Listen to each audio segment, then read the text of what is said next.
Hello, everyone. I'm Margaret Swift Thompson of Embrace Family Recovery, and I wanted to hop on and chat about the awarenesses and the growth that I have experienced through the summer and fall of this year, 2024. To say it's been humbling, enlightening, scary, joyful, adventurous, playful, and even relaxing at times would encompass a lot of it. The biggest lesson I learned, and I know I'm not alone in this, there's other family members who found as they've gone on this journey while loving someone with the disease of addiction that they have evolved, changed, and coped differently at different stages in their life. My MO for coping has always been crisis, I'm there. First responder on the scene, attentive, full of energy, able to cope, able to manage multi things at once. And afterwards, have a crash. A day, maybe, a couple of hours, highly emotional, tired, different reactions. This experience taught me that my ability to bounce back after crisis and high stress times takes longer and is not as easy as it once was. Could that be age? Sure. Could that be the fact that through my recovery journey, I've afforded myself the ability to connect with myself, my feelings, and understand better what I need, what I can't do, and set boundaries accordingly? I'd like to think that's most of it. Could be everything. So let's catch you up. Every summer, I take some time off to not do podcasting, to lighten my load, to play.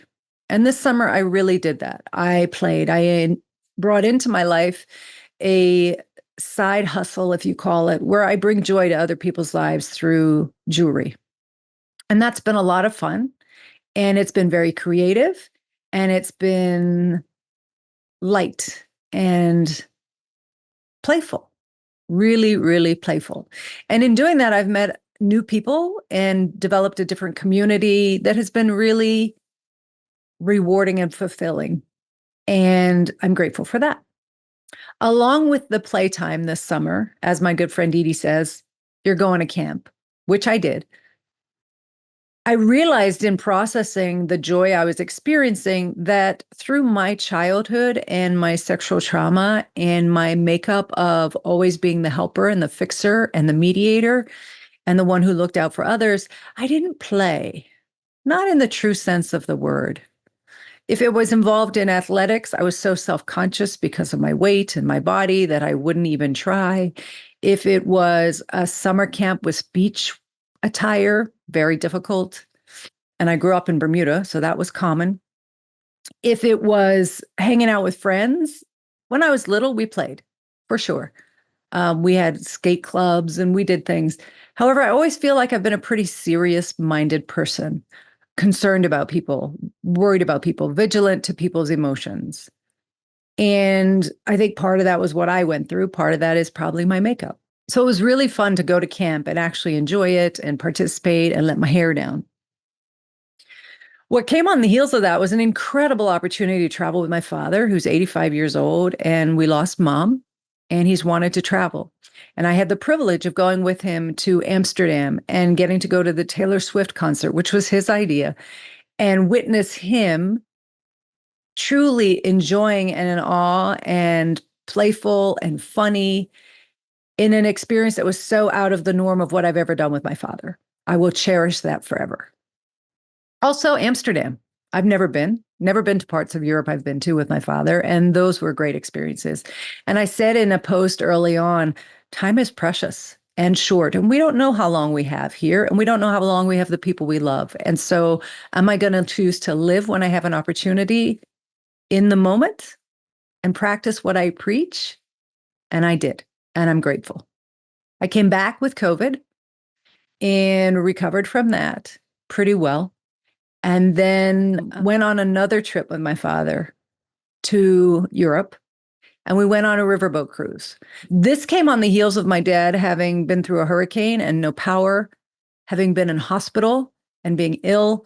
And when we went on this cruise, he was weak, and it was probably not a good idea to go. But we went. My dad is tough and he wanted to, so we went. Again, so parts of the world I've never seen. Lucerne, Switzerland, if you ever get a chance to go, please go. It is spectacular.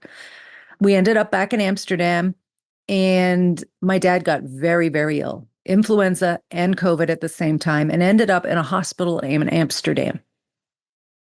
And to say I didn't think I'd get him home would be an understatement. It was a very scary situation. We rallied, he rallied, and he and his caregiver, Teresa, we were all together, both got COVID. I did not.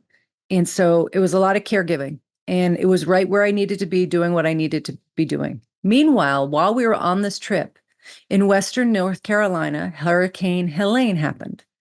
And my husband was here alone with our dogs on the side of a mountain in a hurricane that has caused more destruction in this part of the country than probably ever before, or at least for a very long time in history. I couldn't reach him. We had no communication. And if we did, it was very fragmented and spotty. I was worried about him. Thankfully, he, the house, the animals, all okay. But he was shook up. He'd never lived through a hurricane.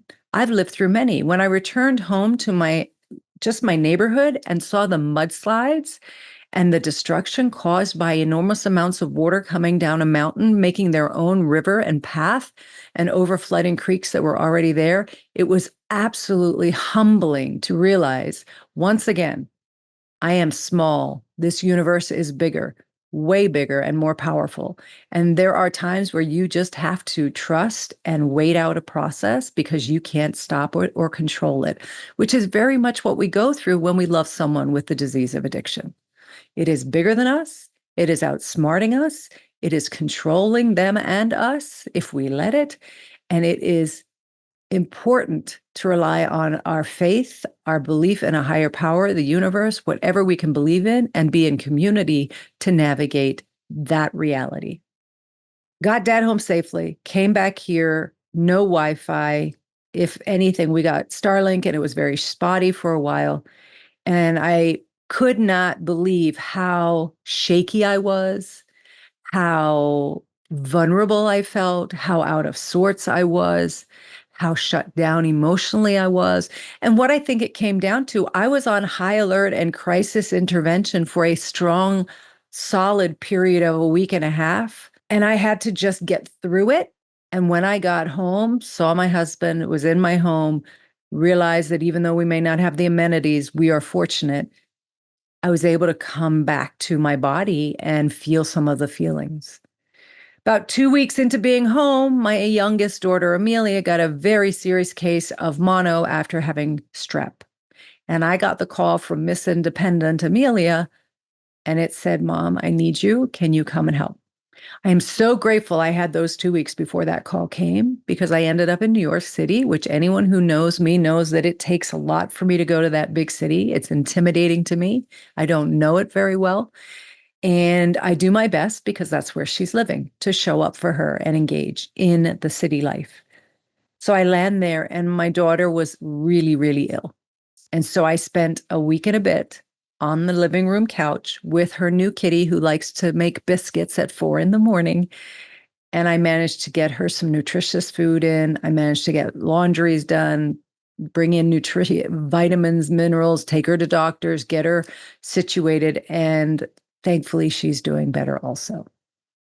I share all this with you because I think sometimes we, in the seat of a professional, are really good at sharing our learning, academic skills, life learning with our clients.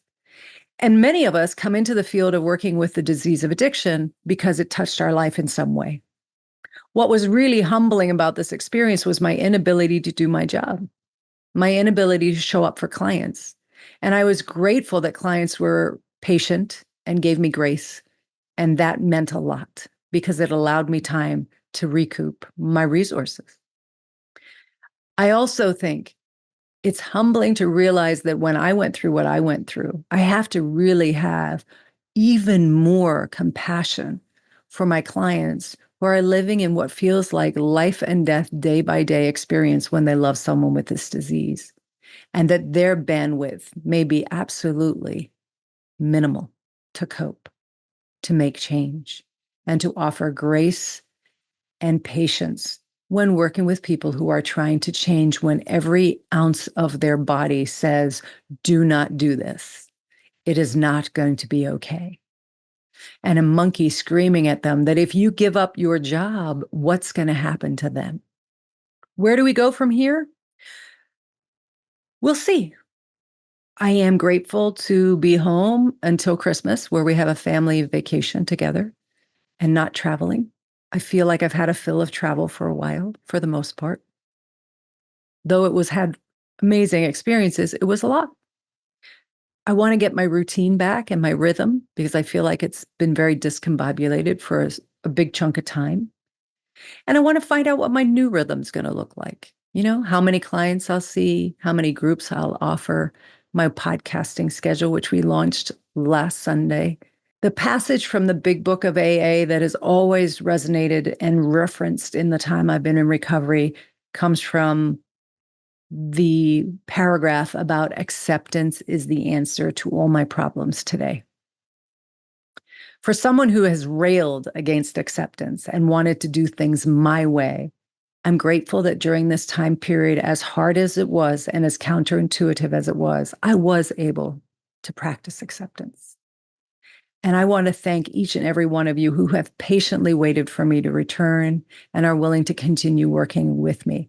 For those who move on, I understand. You need to take care of you and get the services and resources you need and deserve.